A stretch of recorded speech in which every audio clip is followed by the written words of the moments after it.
السلام علیکم، welcome to my YouTube channel. تو آج میں آپ کو بتاؤں گی جاپانی پھل کے بارے میں کہ یہ اس کے فائدے یا آتا کدھر سے ہے، کیا چیز ہے، اس میں کیا کیا پایا جاتا ہے۔ تو چلیں جی سٹارٹ کرتے ہیں۔ سٹارٹ کرنے سے پہلے پلیز آپ میرا چینل سبسکرائب کر دیں اور ساتھ ہی بیل آئیکن کو دبا دیں تاکہ میری ہر نیو آنے والی ویڈیو آپ تک پہنچ سکے۔ تو شروع کرتے ہیں۔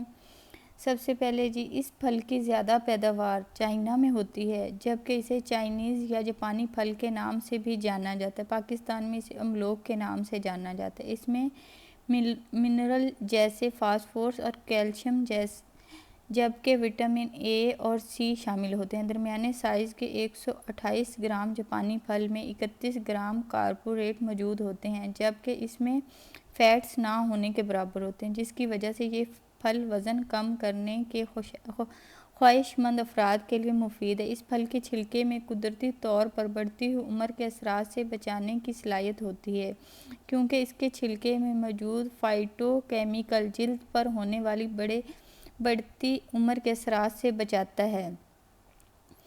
اور یہ جاپانی پھل شوگر کنٹرول کرتا ہے، وزن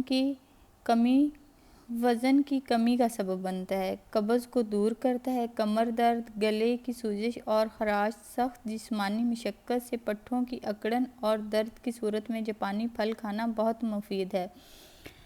بڑی آنت میں خرابیوں کو دور کرنے میں مدد کرتا ہے، یہ نظام کو درست رکھتا ہے، دل کی بیماریوں میں کھانا بے حد فائدہ مند ہے، اپینڈکس کے مریض میں بھی کھانا مفید ہے، معدے کی خرابیوں کو دور کرتا ہے اور بھی اس کے بے شمار فائدے ہیں۔ انشاءاللہ اگلی ویڈیو میں آپ کو ضرور بتاؤں گی۔ اور ابھی میں آپ کو اس کا ایک فیس پیک بتاتی ہوں۔ آپ نے جاپانی پھل لینا ہے، اس کو کٹ کرنا اور گرینڈر میں ڈال کے اس کا پیسٹ بنانا ہے اور اس کو 20 منٹ کے لیے اپنے فیس پہ اپلائی کرنا ہے۔